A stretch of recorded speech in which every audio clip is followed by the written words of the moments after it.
It is the year 2018. I'm a grown man making fun of the citizens of Cybertron. Through secret uploads on the internet, I prepare to mock my childhood. This is Lost in Transmission. Hello, and welcome to the first episode of Lost in Transmission. In this episode, we are taking a look back at the first episode of the original Transformers, More Than Meets the Eye, Part 1. Fans of the show know how this goes. Planet Cybertron is undergoing a massive energy crisis after years of civil war. The Autobots, led by Optimus Prime, decide to go on a space flight to try to find new sources of energy. The Decepticons, led by Megatron, don't like this and go into space after them. They fight it out in space, crash on Earth, get woken up in the 1980s, and can now transform into Earth vehicles. Naturally, the Decepticons want to rape the planet Earth of all of its energy sources and take it back home to Cybertron. The Autobots want to stop them. Their first clash happens on an oil rig, where we meet their soon-to-be human friends Spike and Sparkplug. As the fight ends, a cliffhanger ensues. There's a lot to unpack here, so let's rewind and start asking some of the important questions. My first question is the Cybertron Energy Crisis a hoax? Hear me out, people. The whole focus of the show is how planet Cybertron is running low on energy, and if something isn't done quickly, everything will be shut down. For highly advanced robotic life forms that are technological marvels, why is their only solution to fly into space to look for energy somewhere else? Why not develop a renewable energy resource? They've mastered interstellar travel, yet they cannot build a solar power station? That's like having commercial farm equipment, but using it to drive to the grocery store to buy produce. How bad could the energy crisis on Cybertron be, since we find out later on it's still running 4 million years later? Maybe the real reason for the mission is that maybe the other Transformers just couldn't stand Optimus Prime and his crew. You've got Puffer, Gears, Ratchet, Ironhide, and Mirage, some of the crankiest, most miserable robots of the bunch. Then you've got Blue Streak, Sunstreaker, and Sideswipe, the narcissistic pretty boys.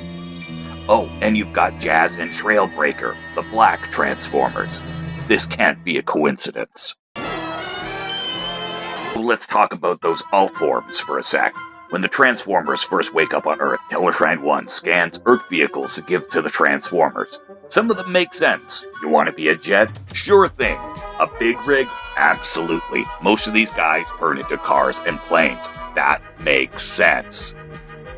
But then you've got Megatron, Soundwave, and Reflector.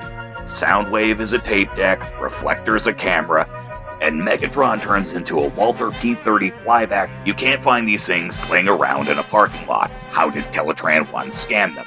Was the Sky Spy peeking into people's homes? That's creepy. Let's give credit where credit is due, though. The Decepticons are able to start building a starship out of a local power station. That's pretty impressive, especially since the Autobots haven't figured out how to stop their ship from being double parked into the side of a volcano. As ahead of the game as the Decepticons appear to be, I do have my concerns for Thundercracker. Later on in the episode, he's scouting with his fellow Decepticon, Reflector, but he can't tell the difference between an Earth truck and an Autobot. He also needed Reflector to get in for a closer look. Does he have bad eyesight? I guess Decepticons have very low standards when it comes to recruitment. Okay, Thundercracker, this is a very simple test. I'm gonna show you a bunch of pictures, and you tell me which ones are Autobots. Oh, okay, well, that's an Autobot. That's an Autobot. That's an Autobot. And, that's an Autobot too. Alright, you boss. Ah, that's close enough. Welcome to the Decepticons.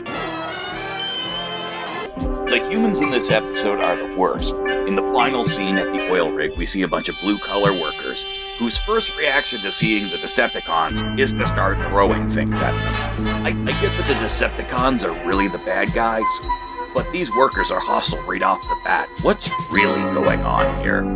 Look! Up there! What is it? What are they? Everybody, come on! Yeah! Come on!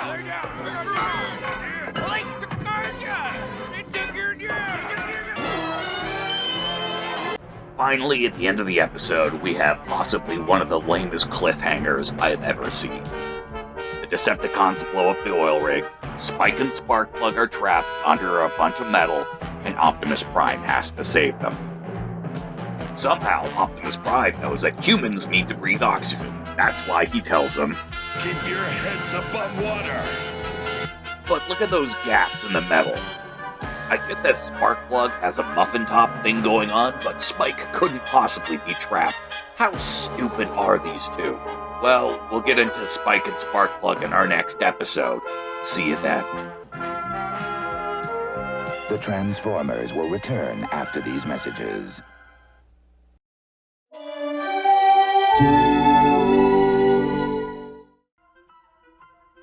In the next exciting episode of Lost in Transmission, the Decepticons learn the dangers of water sports, while Megatron and Optimus Prime take some time to LARP atop Hoover Dam. Later, the Decepticons prove that diamonds are a girl's best friend, and Optimus Prime picks a bad parking space. All this and more in the next exciting episode of Lost in Transmission.